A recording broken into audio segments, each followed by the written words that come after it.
Page number 95. ఇక్కడ ఇక్కడే సింపుల్గా చెప్పేది ఏంటంటే, మనం కర్వ్డ్ స్ట్రోక్స్కి స్మాల్ హుక్ అనేది యాడ్ చేస్తాం. ఫైనల్గా ఒక స్ట్రోక్కి ఎండింగ్లో small hook inside the curve strokes పెడితే ఏమవుతుంది, రిప్రజెంట్ ఎన్ అవుతుంది. సో ఫైన్, ఫోన్ అలా సౌండ్ వస్తున్నాయి. ఇప్పుడు ఇది ఫుల్ స్ట్రోక్ ఎఫ్. దీన్ని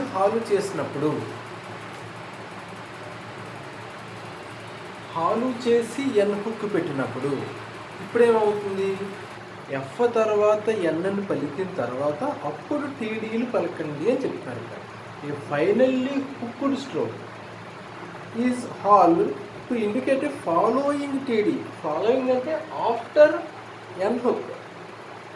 ఇప్పుడు దాకా మనం ఏం చేస్తామంటే ఫిట్, ఫ్యాట్, ఫిట్ అని కొన్ని వర్డ్స్ ఉన్నాయి. ఎఫ్ తర్వాత ఇమీడియట్గా మనం ఎఫ్ తర్వాత టీడీ పలికాం.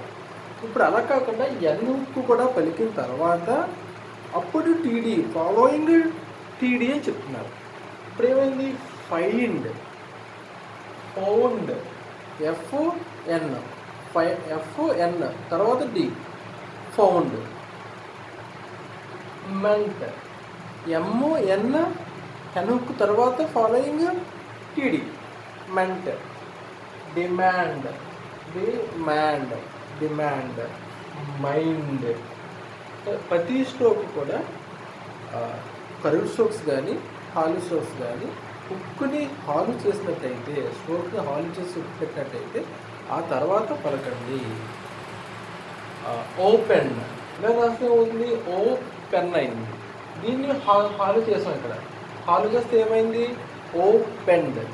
అంటే ఈ పలికిన తర్వాత ఎన్ హుక్ పలికిన తర్వాత అప్పుడు టీడీ పలకండి. ఓపెన్డ్, బ్యాండ్, ప్రింట్, ఈ విధంగా రాస్తాం. అలాగే షార్ట్ ఫామ్స్, జెంటిల్ మ్యాన్, ఇది అబౌవ్ ద లైన్. జాంట్ అంటే gentle man, above the line ఆంగ్లం రాస్తే జెంటిల్ అంటే gentle men. Above the line రాస్తే జెంటిల్ మ్యాన్ అయింది, ఆన్ ద లైన్ రాస్తే జెంటిల్ మెన్ అయింది. అలాగే కెనాట్, టోల్డ్, ట్రైడ్ రాసుకోండి. అలాగే ఇక్కడ ఫ్రేజ్ వచ్చింది. అబౌవ్ ద లైన్ రాస్తే అది హ్యాడ్ అయింది. హ్యాడ్కి ఎన్ పెడితే హ్యాడ్ బీ అని అయింది. ఆల్రెడీ మీకు ప్రీవియస్ క్లాస్లో చెప్పాను. హ్యాడ్కి ఎన్ పెడితే హ్యాడ్ బీ.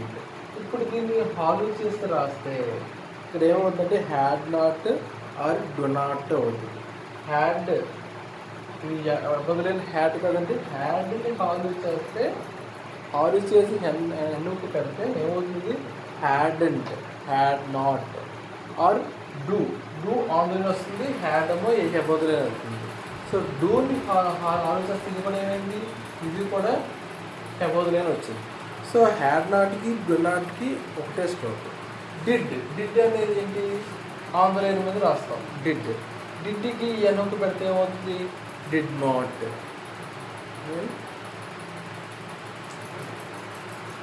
ఫ్రేజెస్ మిగతా అలాగే హ్యాడ్ నాట్, డోంట్, డిడ్, ఇవన్నీ కూడా మనకి స్పోకెన్ ఇంగ్లీష్లో వస్తాయి, మనకి రిటర్న్లో రేర్ కేసు. సో అందుకని ఇవి తర్వాత చూద్దాం.